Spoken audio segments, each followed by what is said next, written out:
दीपक और सरिता की शादी होना लगभग तय ही था कि सरिता ने अचानक किसी और से शादी कर ली। 20 साल बाद जब दीपक की बहन रागिनी को इसके पीछे की सच्चाई का पता चला तो उसके पैरों तले जमीन खिसक गई। क्या पता चला था उसे? मेरी तबीयत ठीक नहीं है ऋतु, मैं घर जा रही हूँ। जाते समय चाबी पहुँचा देना। यह आवाज तो जैसे जानी पहचानी है। एक बार तो मेरे मन में आया कि आंखों से गीली रुई हटाकर उसे देखूं, मगर तब तक दूर जाती सैंडलों की आहट से मैं समझ गई कि बोलने वाली जा चुकी है।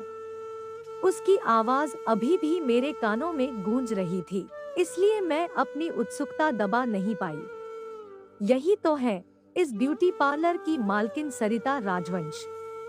ऊपर ही अपने पति के साथ रहती है। रुपए पैसों की कोई कमी नहीं है।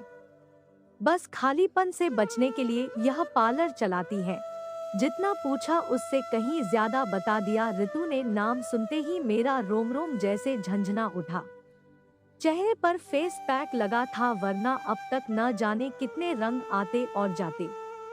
पिछले ही हफ्ते मेरे पति का तबादला यहाँ हुआ था। मैं घर में सामान अरेंज करते करते काफी थक गई थी। चेहरे की थकान मिटाने के लिए यहाँ फेशियल कराने आई थी। आश्चर्य कि यह पार्लर मेरी सबसे प्यारी सहेली सरिता का था। विश्वास नहीं होता। मेडिकल की तैयारी करने वाली सरिता एक मामूली सा पार्लर चला रही है, लेकिन उसने मुझे पहचाना क्यों नहीं, या पहचान गई इसलिए यहाँ से चली गई। और भी न जाने कितने सवाल जिनके जवाब मैं पिछले 20 सालों से खोज रही हूँ। वे स्कूल कॉलेज के दिन। मैं, दीपक भैया और सरिता सब एक साथ एक ही स्कूल में पढ़ते थे। हम पड़ोसी थे। दीपक भैया मुझसे 2 साल बड़े थे, लेकिन पता नहीं क्यों माँ ने हम दोनों का नामांकन एक ही क्लास में करवाया था। दोनों परिवारों की एक जैसी हैसियत के कारण ही शायद हमारी दोस्ती बहुत निभती थी। सरिता के पिताजी एक दफ्तर में क्लर्क थे और मेरी माँ एक स्कूल में अध्यापिका। मैं छोटी थी तभी पापा चल बसे थे। दीपक भैया और सरिता की बचपन की दोस्ती धीरे धीरे प्यार का रूप लेने लगी थी। दोनों के जवां दिलों में प्यार का अंकुर फूटने लगा था। मुझे आज भी याद है, रविवार की वह शाम जब दोनों परिवारों के सभी सदस्य मिलकर कुछ कुछ होता है फिल्म देखने गए थे। दीपक भैया ने गुजारिश की और मैंने अपनी सीट उनसे बदल ली ताकि वे सरिता की हथेलियों को अपने हाथों में लेकर इस संगीतमय और रोमांटिक वातावरण में अपने प्यार का इजहार कर सकें। फिल्म खत्म होने के बाद सरिता की आंखों की चमक देखकर ही मैं समझ गई थी कि मेरी प्यारी सखी अब हमेशा के लिए मेरे घर में आने वाली है। पापा की मौत के बाद मैंने अपने जिस भाई को एक पिता की तरह गंभीरता पूर्वक जिम्मेदारियों को निभाते हुए देखा था, आज उसके मन में अपनी जिंदगी के प्रति उत्साह एवं आत्मविश्वास देखकर मेरा मन सरिता के प्रति अंदर से झुक जाता था।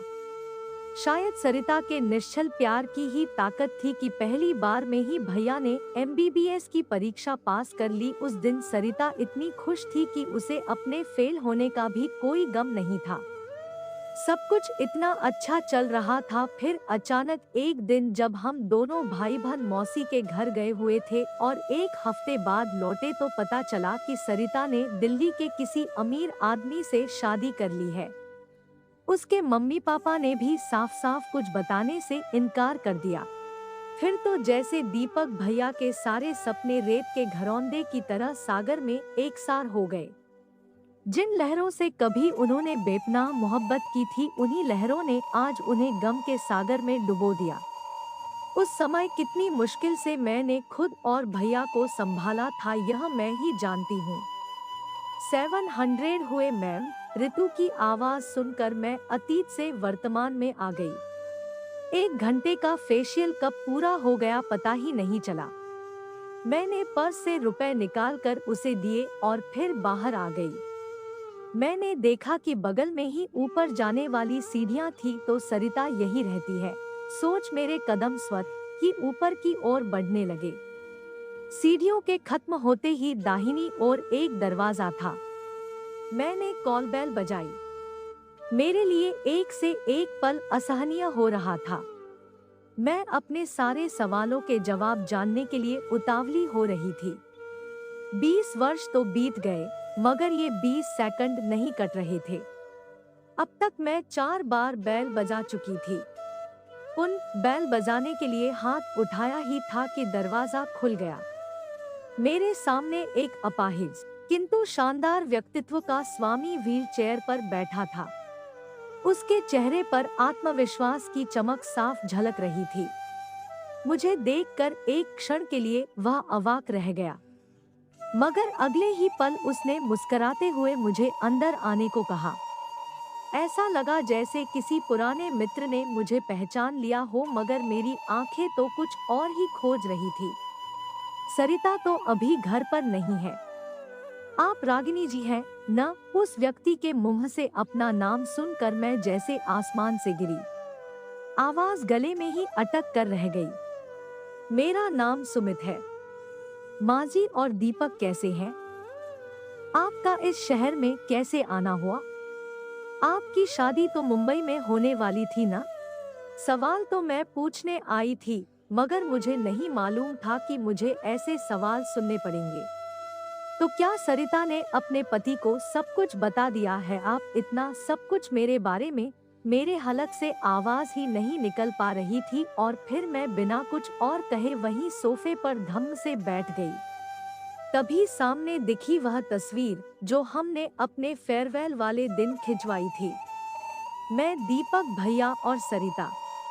एक क्षण में मैं समझ गई कि मैं इस घर के लिए अपरिचित नहीं हूँ।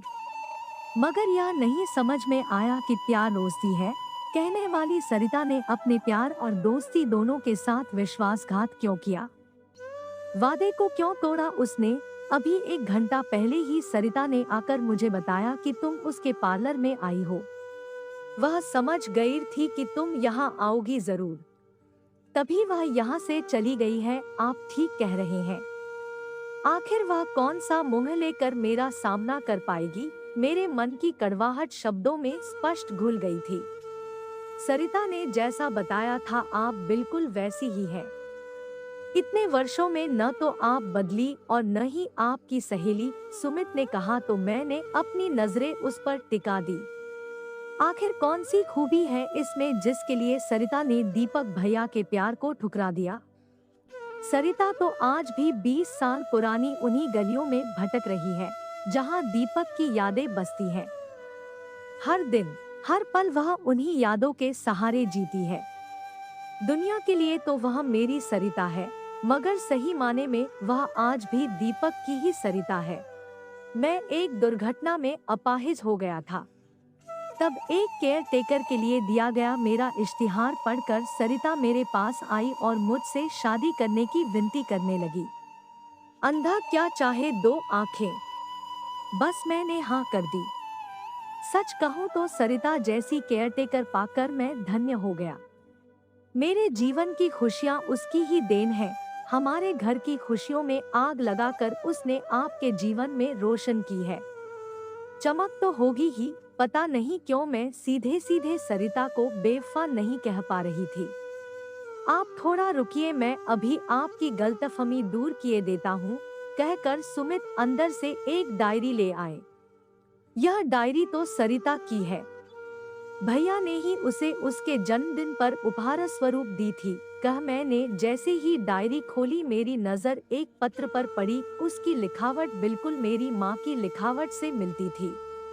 अरे, यह तो सचमुच मेरी माँ का ही लिखा पत्र है जो उन्होंने सरिता के लिए लिखा था आज से 20 साल पहले। सरिता बेटी, मैं जानती हूँ कि तुम दीपक से बेहद प्यार करती हो और रागिनी तुम्हारी प्यारी सहेली है। मेरी बहन ने दीपक की शादी के लिए एक लड़की देखी है। उसके माता पिता दीपक को बहुत अधिक दहेज दे रहे हैं। तुम तो जानती हो कि दीपक की डॉक्टरी की पढ़ाई में मेरे सारे जेवर बिक गए हैं। ऐसे में रागिनी की शादी और दीपक के अच्छे भविष्य के लिए मुझे उस लड़की को ही घर की बहू बनाना पड़ेगा। दीपक तो मेरी बात मानेगा नहीं। ऐसे में उसका भविष्य और रागिनी की जिंदगी अब तुम्हारे हाथों में है। मैं जिंदगी भर तुम्हारा एहसान मानूंगी। तुम्हारी मजबूर आंटी। पत्र पढ़ते ही मैं सुबह उठी। यह तुमने क्या कर दिया सरिता? हमारी खुशियों के लिए अपनी जिंदगी में आग लगा ली। आखिर क्यों सरिता? क्या कोई दूसरा रास्ता नहीं था? आज तुमसे पूछे बिना मैं यहाँ से नहीं जाऊंगी। इतने वर्षों तक मैं और दीपक भैया तुम्हें बेवफा समझकर तुमसे नफरत करते रहे, और तुम दीपक की नफरत ही तो उसके जीने का साधन है। एक ही क्षेत्र में रहकर शायद कहीं किसी मोड़ पर दीपक से मुलाकात न हो जाए, इसीलिए उसने वह रास्ता ही छोड़ दिया। सरिता कभी नहीं चाहती थी कि तुम लोग उसकी हकीकत जानो। इसलिए अगर तुम सच में सरिता को खुश देखना चाहती हो तो उससे बिना मिले ही चली जाओ, वरना वह चैन से जी नहीं पाएगी, सुमित ने कहा। मुझे सुमित की बात सही लगी। मैं एक बार फिर दीपक भैया के प्रति सरिता के प्यार को देखकर नतमस्तक हो गई। सरिता ने तो प्यार और दोस्ती दोनों शब्दों को सार्थक कर दिया था, बस हम ही उसे नहीं समझ पाए। आपका समय निकलकर हमारे साथ था, इसके लिए आपका धन्यवाद। अगली बार फिर से मिलते हैं नए और रोचक वीडियो के साथ। चैनल को सब्सक्राइब करना न भूलें। धन्यवाद और शुभकामनाएं।